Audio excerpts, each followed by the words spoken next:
Hello, ഇന്നത്തെ കഥയിലേക്ക് എല്ലാവർക്കും സ്വാഗതം. ചാനൽ ആദ്യമായിട്ട് കാണുന്നവരാണെങ്കിൽ ഒന്ന് സബ്സ്ക്രൈബ് ചെയ്തിട്ട് സപ്പോർട്ട് ചെയ്യണേ. അപ്പോൾ അനി ഇങ്ങനെ ഫോണിൽ ഓരോ കാര്യങ്ങൾ നോക്കിക്കൊണ്ടിരിക്കുകയാണ്. അവൻ്റെ മുഖത്ത് ആകെ സംശയങ്ങൾ നിറഞ്ഞു നിന്നിട്ടുണ്ടായിരുന്നു. ആ സമയത്താണ് അങ്ങോട്ടേക്ക് നയന വരുന്നത്. നയനയെ കണ്ടപ്പോൾ തന്നെ അനി ചോദിക്കുന്നുണ്ട്, ഏട്ടത്തി, ഞാൻ ഈ വാഴക്കല്യാണത്തെക്കുറിച്ച് അറിയാൻ വേണ്ടിയിട്ട് ഓൺലൈനിലൊന്ന് നോക്കിയായിരുന്നു. ഒരു കല്യാണം നടക്കുമ്പോൾ അവരുടെ ജാതകത്തിലുള്ള ദോഷം മാറാൻ വേണ്ടിയല്ലേ ഇങ്ങനെ വാഴക്കല്യാണം നടത്തുന്നേ? അതെ, നയന പറയാണ്. അപ്പോൾ അനി ചോദിക്കുന്നുണ്ട്, എനിക്ക് 2 കല്യാണം ഉണ്ടോ? അതെന്താ അനി അങ്ങനെ ചോദിച്ചത്? അല്ല, അങ്ങനെയുള്ള സാഹചര്യത്തിലാണല്ലോ ആദ്യം വാഴയിൽ താലി കെട്ടി അതിനെ വെട്ടിക്കളഞ്ഞിട്ട് രണ്ടാമത് കല്യാണം കഴിക്കുന്നത്. അപ്പം നയന ആകെ ഒന്ന് പരിങ്ങലാവാണ്. എന്നിട്ട് അവൾ പറയുന്നുണ്ട്, അങ്ങനെയൊന്നുമില്ല, അനി പറഞ്ഞതുപോലെ ദോഷം മാറാൻ വേണ്ടി നമ്മൾ അങ്ങനെ ചെയ്തു എന്നേ ഉള്ളൂ. അനി അപ്പോൾ വീണ്ടും ചോദിക്കുന്നുണ്ട്, ഏട്ടത്തി, എന്തിനാണ് ഇങ്ങനെ റിസ്ക് എടുത്ത് ഈ കല്യാണം നടത്തുന്നേ? ആ സമയത്ത് നയന പറയുന്നുണ്ട്, അനി, ഈ കല്യാണം നടന്നില്ലെങ്കിൽ അതിൻ്റെ പേരിൽ ഏറ്റവും കൂടുതൽ പഴി കേൾക്കേണ്ടി വരുന്നത് എനിക്കും നന്ദുവിനുമാ. അനിക്കറിയാലോ, ഞങ്ങൾ നിരപരാധികളാ. അനിയെ അവളൊരു സുഹൃത്തായിട്ടേ കണ്ടിട്ടുള്ളൂ. അനിയ അത് മനസ്സിലാക്കാതെ അതിന് വേറൊരു ബന്ധം കൊടുത്തത്. അപ്പം അനി പറയുന്നുണ്ട്, ആയിക്കോട്ടെ, എന്ന് വെച്ച് എനിക്ക് ചേരാത്ത വേറൊരു വിവാഹത്തിന് ഞാൻ സമ്മതിക്കണമെന്നുണ്ടോ? നയന വീണ്ടും ചോദിക്കുകയാണ്, അനി എന്തൊക്കെയാ ഈ പറയുന്നേ? കാര്യങ്ങൾ ഇത്രത്തോളമായിട്ട് ഇതിൽ നിന്ന് ഒളിച്ചോടുന്നത് ശരിയാണോ? ഒന്നാമത് മുത്തശ്ശൻ ആശുപത്രിയിലാണ്. അതിൻ്റെ കൂടെ അദ്ദേഹത്തിന് ഇങ്ങനെ ഒരു ഷോക്ക് കൂടി കൊടുത്തു കഴിഞ്ഞാൽ അദ്ദേഹത്തിൻ്റെ ആരോഗ്യനില വഷളാവും. അപ്പോഴാണ് അങ്ങോട്ടേക്ക് മുത്തശ്ശിയും വരുന്നത്. എന്താ മോളെ, അവർ ചോദിക്കുന്നുണ്ട്. അല്ല, വാഴക്കല്യാണം നടത്തിയത് കൊണ്ട് എനിക്കൊരു സംശയം, ഈ കല്യാണത്തിനെതിരായിട്ട് എന്തൊക്കെയോ ദോഷങ്ങളുണ്ടെന്ന്. അപ്പം മുത്തശ്ശി അനിയെ സമാധാനിപ്പിക്കുന്നുണ്ട്. ദോഷം തീരാനല്ലേ മോനെ അങ്ങനെ നടത്തിയത്. നിന്റെ മുത്തശ്ശൻ ഇവിടെ ഉണ്ടായിരുന്നെങ്കിൽ ഞാനും അദ്ദേഹവും കൂടിയായിരുന്നു പുരോഹിതനെ കാണാൻ പോവുമായിരുന്നത്. നിനക്കറിയാലോ, പുരോഹിതൻ എന്തു പറഞ്ഞാലും അത് അതേപടി അനുസരിക്കുന്നയാളാണ് നിന്റെ മുത്തശ്ശൻ. അപ്പം എനിക്ക് വീണ്ടും ഒരു സംശയം, മുത്തശ്ശി, പുരോഹിതൻ ഈ കല്യാണം വേണ്ട എന്ന് പറഞ്ഞായിരുന്നോ? അത് കേട്ടതും നയനയും മുത്തശ്ശിയും പരസ്പരം മുഖത്തോട് മുഖം നോക്കുകയാണ്. പെട്ടെന്ന് തന്നെ മുത്തശ്ശി പറയുന്നുണ്ട്, ഏയ്, അങ്ങനെയൊന്നും പറഞ്ഞിട്ടില്ല. ഈ വിവാഹം നടക്കാൻ ചില തടസ്സങ്ങളുണ്ടായിരുന്നു. അതിപ്പോൾ വാഴക്കല്യാണം നടത്തിയപ്പോൾ മാറുകയും ചെയ്തു. അപ്പം നയന പറയാണ്, തടസ്സങ്ങൾ ഉണ്ടായിരുന്നല്ലോ അനി. ഇപ്പം തന്നെ അനാമികയെ ആരോ തട്ടിക്കൊണ്ടുപോയി. അതിന് പിന്നാലെ മുത്തശ്ശൻ ഹോസ്പിറ്റലിലാവുകയും ചെയ്തു. അതൊക്കെ കൊണ്ടാ മുത്തശ്ശി പുരോഹിതനെ കാണാൻ പോയത്. ആ സമയത്ത് അനി പറയുന്നുണ്ട്, ഞങ്ങളുടെ ജാതക പരിശോധന നടത്തിയത് അമ്പലത്തിലെ പൂജാരിയാ. ആ സമയത്ത് മുത്തശ്ശിയും മുത്തശ്ശനും ചേർന്ന് അത് കൊണ്ടുപോയി പുരോഹിതനെയും കാണിക്കണമായിരുന്നു. അങ്ങനെയാണെങ്കിൽ ഒരുപക്ഷെ ഈ കല്യാണം വേണ്ടെന്ന് വെച്ചേനെ. അപ്പോഴേക്കും മുത്തശ്ശി പറയാണ്, ഇനിയിപ്പോൾ അങ്ങനെയൊന്നും പറയണ്ട. നിനക്ക് വിധിച്ച പെൺകുട്ടിയാ അനാമിക. അതുകൊണ്ടാ ഞങ്ങൾക്ക് അങ്ങനെ പോയി കാണാൻ തോന്നാതിരുന്നേ. പിന്നെ ഇപ്പോൾ ചെറിയ ചെറിയ ദോഷങ്ങളുള്ളതൊക്കെ ഇതോടെ തീർന്നു. ഇനി നീ കല്യാണത്തിന് തയ്യാറെടുക്കുകയാണ് വേണ്ടത്. ഇതുവരെ എനിക്ക് അങ്ങനെ ഒരു ബോധമില്ല. അതാ എല്ലാവരെയും അലട്ടിക്കൊണ്ടിരിക്കുന്നത്, പ്രത്യേകിച്ച് അനിയുടെ അമ്മയെ. നയന പറഞ്ഞ് മനസ്സിലാക്കി കൊടുക്കാൻ ശ്രമിക്കുകയാണ്. ആ സമയത്ത് മുത്തശ്ശി പറയുന്നുണ്ട്, മോനെ, അജയനും ജാനകിക്കും നീ ഒറ്റ മോനാ. അതുകൊണ്ട് തന്നെ നിന്റെ ജീവിതത്തെ പറ്റി അവർക്ക് ഒരുപാട് കണക്കുകൂട്ടലുകളുണ്ട്. അതൊന്നും നീയായിട്ട് തെറ്റിക്കരുത്. നാളെയാ കല്യാണം. അതിനിടയ്ക്ക് നീ മറ്റൊന്നിനെക്കുറിച്ചും ചിന്തിക്കേണ്ട. അനാമികയ്ക്ക് നീ നല്ലൊരു ഭർത്താവണം.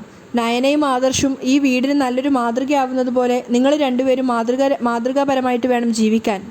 മുത്തശ്ശി നയനയും കൂട്ടി അവിടുന്ന് പോയെങ്കിലും അനിയുടെ മനസ്സിന് ഒരു സമാധാനം ഉണ്ടായിരുന്നില്ല. അതേ അവസ്ഥയിൽ തന്നെയായിരുന്നു നന്ദു ഉണ്ടായിരുന്നത്.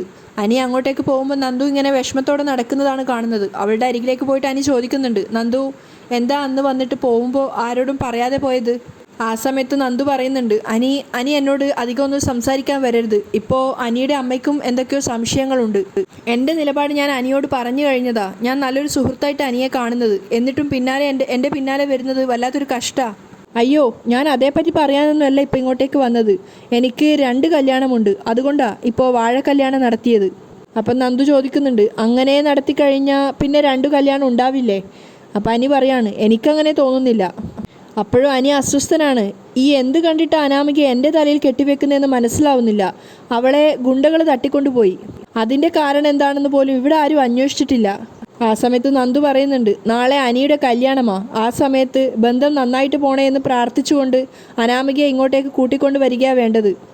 ആ സമയത്ത് സങ്കടത്തോടെ അനി പറയുന്നുണ്ട്, എടോ, എൻ്റെ മനസ്സിപ്പോഴും എനിക്ക് മാറ്റാൻ പറ്റുന്നില്ല. നീ എന്നെ ഒരു സുഹൃത്തായിട്ടാണ് കാണാൻ പറ്റുന്നത് എന്ന് പറഞ്ഞത് എനിക്ക് ഇപ്പോഴും ഉൾക്കൊള്ളാൻ പറ്റുന്നില്ല. ആ സമയത്ത് നന്ദു ദേഷ്യം അഭിനയിച്ചുകൊണ്ട് പറയാണ്, അനി, ഇതുപോലുള്ള സംസാരങ്ങൾ നിർത്തിയില്ലെങ്കിൽ ഞാൻ ഇപ്പം തന്നെ ഇവിടുന്ന് പോവും. പിന്നെ നാളെ മുഹൂർത്ത സമയത്തേ എത്തുള്ളൂ.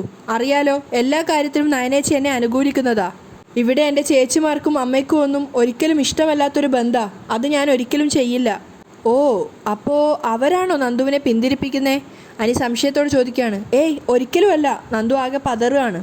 ഞാൻ നേരത്തെ ഇക്കാര്യത്തിലൊരു തീരുമാനമെടുത്തതാ. പിന്നീടാ അവരോട് ഇക്കാര്യത്തെക്കുറിച്ച് പറഞ്ഞേ. പക്ഷേ അവരും എൻ്റെ തീരുമാനത്തെ അനുകൂലിക്കുകയായിരുന്നു.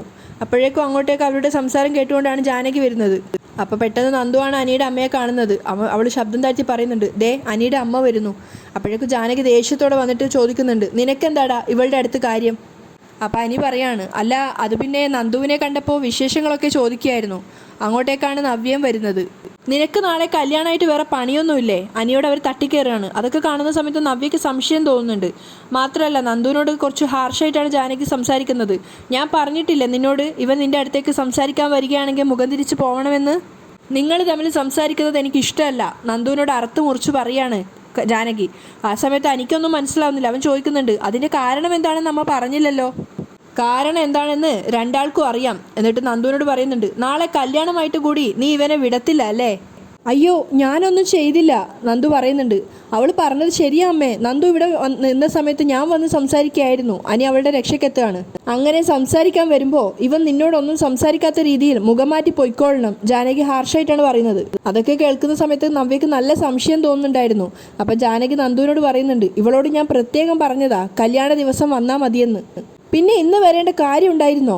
അവർ നന്ദുവിനോട് വല്ലാത്തൊരു രീതിയിലാണ് സംസാരിക്കുന്നത്. അത് കേട്ടിട്ട് അനിക്ക് പോലും ദേഷ്യം വരികയാണ്. അവൻ പറയുന്നുണ്ട്, അമ്മ എന്താ ഇങ്ങനെയൊക്കെ സംസാരിക്കുന്നേ?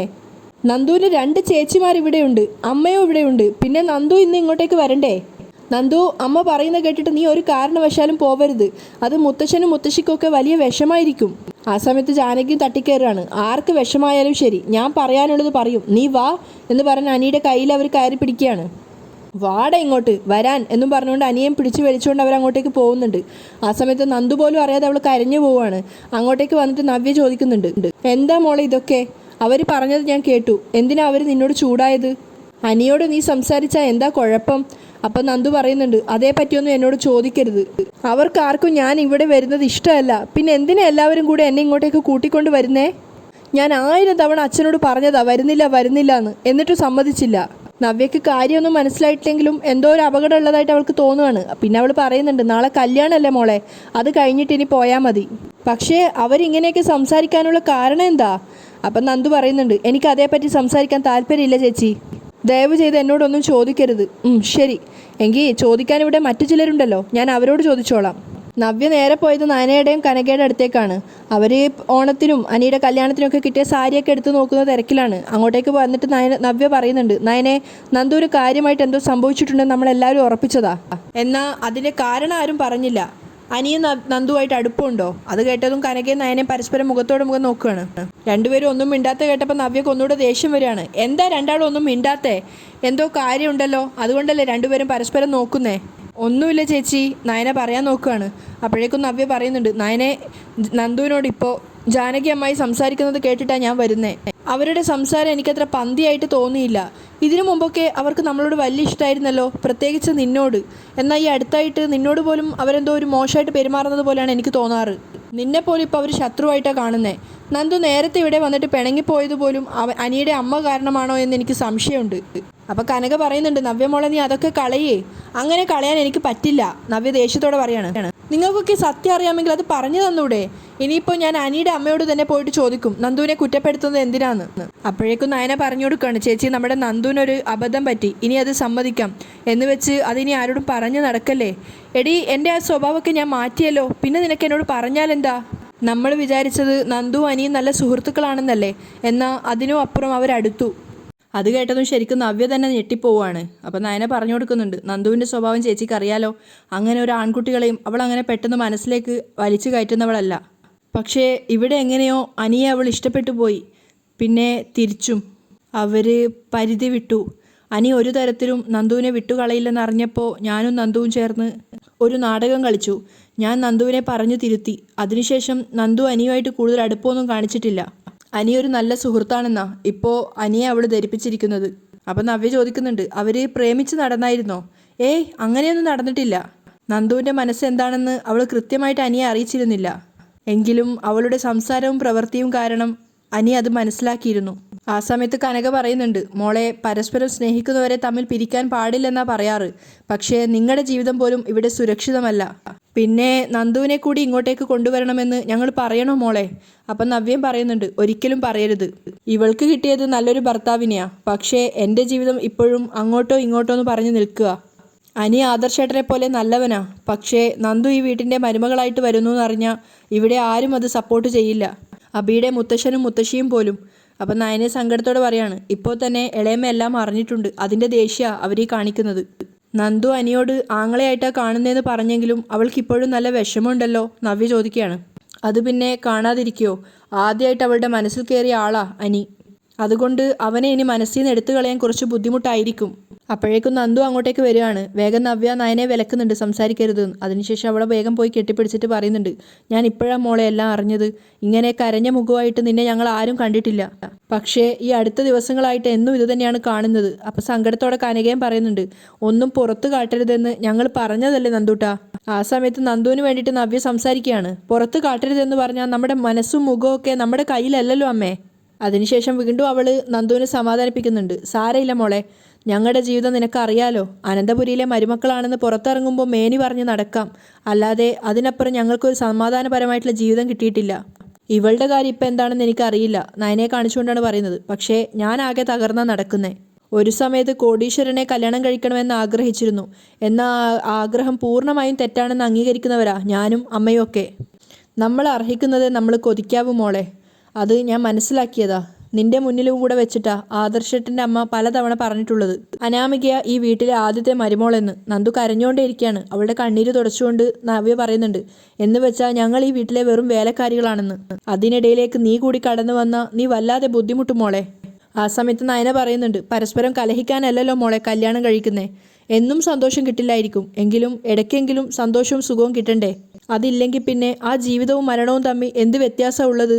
ആ സമയത്ത് നന്ദു പറയുന്നുണ്ട്, ഇനി ആരും എന്നോടൊന്നും പറയണ്ട, എനിക്കൊരു വിഷമവും ഇല്ല. പക്ഷേ അനിയുടെ അമ്മ ഇപ്പോഴും എന്നെ വല്ലാതെ സംശയിക്കുക. എന്നാൽ അനിയാണെങ്കിൽ എന്നെ കാണുമ്പോൾ മുഖം തിരിച്ച് പോകുന്നുമില്ല, ഇങ്ങോട്ട് വന്ന് സംസാരിക്കുക. അത് എൻ്റെ തെറ്റാണോ? അപ്പം നായനെ സമാധാനിപ്പിക്കുന്നുണ്ട്, നാളെ ഒരു ദിവസം കൂടി എല്ലാം സഹിച്ചാൽ മതിയല്ലോ മോളെ. നാളെ അത് കഴിഞ്ഞാൽ പിന്നെ നീയായിട്ട് അനാമികയുടെയും അനിയുടെയും ജീവിതത്തിലേക്ക് കടന്നു ചെല്ലാതിരുന്നാൽ മതി. അപ്പം കനക സംശയത്തോടെ പറയുന്നുണ്ട്, ഇപ്പോൾ തന്നെ എനിക്ക് 2 കല്യാണം ഉണ്ടെന്നൊക്കെയാണ് പറയുന്നത്. അപ്പോൾ ഈ വരുന്നവളുമായിട്ട് എത്രമാത്രം ഒത്തുപോകുമെന്നും പറയാൻ പറ്റില്ല. അപ്പം നവ്യ സംശയത്തോട് ചോദിക്കുകയാണ്, അവളെ ഗുണ്ടകളൊക്കെ തട്ടിക്കൊണ്ടു പോയതല്ലേ, അപ്പോൾ എന്തോ കുഴപ്പമുണ്ടല്ലോ നയനെ? അങ്ങനെ കുഴപ്പമുണ്ടാവാതിരിക്കാൻ നമുക്ക് പ്രാർത്ഥിക്കാം ചേച്ചി. അനി വളരെ നല്ലവനായതുകൊണ്ടാണ് നന്ദു അവനെ സ്നേഹിച്ചത്. അങ്ങനെയുള്ളപ്പോൾ അവന് സ്വഭാവ ദൂഷ്യമുള്ളൊരു പെൺകുട്ടി ഭാര്യയായിട്ട് വരാൻ പാടില്ല. അതിനുശേഷം നവ്യ നന്ദുവിനോട് പറയുന്നുണ്ട്, നിനക്ക് നല്ലൊരു ബന്ധം കിട്ടും മോളെ. ഞങ്ങൾ ഇവിടെ കിടന്ന് നരകിച്ചാലും നിനക്ക് നല്ലൊരു ഭർത്താവും കുട്ടികളുമായിട്ട് നീ സന്തോഷത്തോടെ കഴിയുന്നത് ഞങ്ങൾക്ക് കാണണം. സഹോദരിമാർ പരസ്പരം തമ്മിലുള്ള ആ ഒരു സ്നേഹം കണ്ടിട്ട് കനകയ്ക്കും കണ്ണു നിറയുന്നുണ്ടായിരുന്നു. അതേസമയം ഗോവിന്ദൻ മുറ്റത്ത് പണിക്കാരുടെ കൂടെ പാചകത്തിൻ്റെ തിരക്കിലും, അതായത് അവരുടെ മറ്റേ പാത്രങ്ങളൊക്കെ കഴുകി കൊടുക്കുന്ന തിരക്കിലൊക്കെയാണ്. അപ്പോഴേക്കും അങ്ങോട്ടേക്ക് മുത്തശ്ശി വന്നിട്ട് ചോദിക്കുന്നുണ്ട്, ഗോവിന്ദൻ എന്താ ഇവരുടെ കൂടെ നിൽക്കുന്നതെന്ന്. ഞാനിങ്ങനെയൊക്കെ ഞങ്ങളുടെ നാട്ടിലൊക്കെ ഇങ്ങനെയാണ്, അടുത്തടുത്തുള്ള വീട്ടിൽ പോയിട്ട് ഇങ്ങനെയുള്ള കാര്യങ്ങളൊക്കെ ചെയ്തിട്ടാണ് സമയം കൂടാറെന്നൊക്കെ പറയുന്നുണ്ട്. അപ്പം മുത്തശ്ശി പറയുന്നുണ്ട്, ഗോവിന്ദന് സുഖമില്ലാത്തതല്ലേ, മാത്രമല്ല ഇവിടത്തേക്ക് വരാൻ പറഞ്ഞത് ഇവരെ സഹായിക്കാൻ വേണ്ടിയിട്ടൊന്നുമല്ല, ഈ വീട്ടിലൊരു കാരണവരായിട്ട് ഇരിക്കാൻ വേണ്ടിയിട്ടാണ്. അതൊന്നും കുഴപ്പമില്ല അമ്മേ എന്നൊക്കെ ഗോവിന്ദൻ പറയുന്നുണ്ട്. അപ്പം അവർ പറയുന്നുണ്ട്, സുഖമില്ലാത്തത് കൊണ്ട് ഇങ്ങനെയുള്ള കാര്യങ്ങളൊന്നും ചെയ്യണ്ട, വീട്ടിനകത്തേക്ക് ഇരുന്നോ എന്നൊക്കെ പറഞ്ഞിട്ട് അയാളോട് പറയുകയാണ്. പിന്നെ മക്കളെക്കുറിച്ചും, അതായത് കല്യാണം കഴിച്ചിട്ട് പെൺകുട്ടികളെ പറഞ്ഞേക്കുന്ന ആ ഒരു സമയത്തെക്കുറിച്ചും, കയറി വരുന്ന പെൺകുട്ടികൾ നല്ലതായിരിക്കണം എന്നൊക്കെയാണ് നമ്മളും ആഗ്രഹിക്കാറെന്നൊക്കെ മുത്തശ്ശിയും പറയുന്നുണ്ട്. അപ്പോൾ ഗോവിന്ദൻ ചോദിക്കുന്നുണ്ട്, എൻ്റെ മക്കൾ വന്നിട്ടാണോ ഈ വീട്ടിൽ അടുക്കും ചിട്ടയും പോയതെന്നൊക്കെ ചോദിക്കുന്ന സമയത്ത് ഗോവിന്ദൻ്റെ മൂത്ത മകളെക്കുറിച്ചാണെങ്കിൽ ഞാൻ കുറച്ചൊക്കെ അംഗീകരിക്കാം. നവ്യമൊക്കെ കുറച്ച് കുറുമ്പും കുസൃതിയൊക്കെ ഉണ്ടായിരുന്നു, പക്ഷേ നയനമോള് ഞങ്ങൾ പ്രതീക്ഷിച്ചതിനും എത്രയോ മുകളിലാണെന്നൊക്കെ പറഞ്ഞ് നയനെ പുകഴ്ത്തുകയാണ്. പക്ഷേ അങ്ങനെ ഒരു മരുമോളെ കിട്ടിയതിനെക്കുറിച്ചുള്ള നന്മ ഇവിടെയുള്ള കുറച്ചു പേർക്ക് മനസ്സിലായിട്ടില്ല. അവർക്ക് കൂടി അത് മനസ്സിലാവുമായിരുന്നെങ്കിൽ ഈ അനന്തപുരിയുടെ തറവാട് ആദർശനും നയനക്കും കൈമാറാമായിരുന്നു എന്നൊക്കെ അവർ പറയുകയാണ്. സാരയില്ല, കുറച്ച് വൈകാതെ തന്നെ അതൊക്കെ സംഭവിക്കും എന്നൊക്കെ അവർ പ്രതീക്ഷയോടെ പറയുന്നുണ്ട്. അതേസമയം കല്യാണ തലേന്നിൻ്റെ ഓരോ ചടങ്ങുകളും പരിപാടിയൊക്കെ നടക്കുകയാണ്. ആ സമയത്ത് ആദർശ് കൂട്ടുകാരോട് പറയുന്നുണ്ട്, പത്തരമാറ്റ് പകിട്ടിപ്പോൾ ഞങ്ങളുടെ മൂർത്തീസ് ജ്വല്ലറിക്ക് മാത്രമല്ലടാ, എൻ്റെ ഭാര്യയ്ക്കും ഉണ്ട്. അപ്പോൾ അവൻ്റെ കൂട്ടുകാരൻ പറയുന്നുണ്ട്, അത് നീ ഇപ്പോൾ സമ്മതിച്ചല്ലോ, സമ്മതിക്കാതിരിക്കാൻ പറ്റില്ലടാ, ആദർശ് അഭിമാനത്തോടെ പറയാണ്. അപ്പോഴേക്കും അനിയും അങ്ങോട്ടേക്ക് വന്നിട്ട് ആദർശിൻ്റെ സുഹൃത്തുക്കൾക്കൊക്കെ കൈ കൊടുക്കുകയാണ്. അതിനുശേഷം ആദർശിനെ മാറ്റി നിർത്തിയിട്ട് അവൻ പറയുന്നുണ്ട്, എന്താടാ? ആദർശ് ചോദിക്കുകയാണ്, ഏട്ടാ ഈ വാഴക്കല്യാണം നടത്തിയത് എനിക്ക് 2 കല്യാണം ഉള്ളത് കൊണ്ടാണല്ലേ? അതുമാത്രമല്ല ഞങ്ങളുടെ ജാതകങ്ങൾ തമ്മിൽ ഒരുപാട് പൊരുത്തക്കേടുകളുണ്ടല്ലേ? ആ നിലയ്ക്ക് ഈ ബന്ധം ഒത്തുപോവോ? അനി സംശയത്തോടെ ആദർശനോട് ചോദിക്കുന്നിടത്തായിട്ടാണ് ഇന്നത്തെ എപ്പിസോഡ് വൈൻഡപ്പ് ചെയ്യുന്നത്.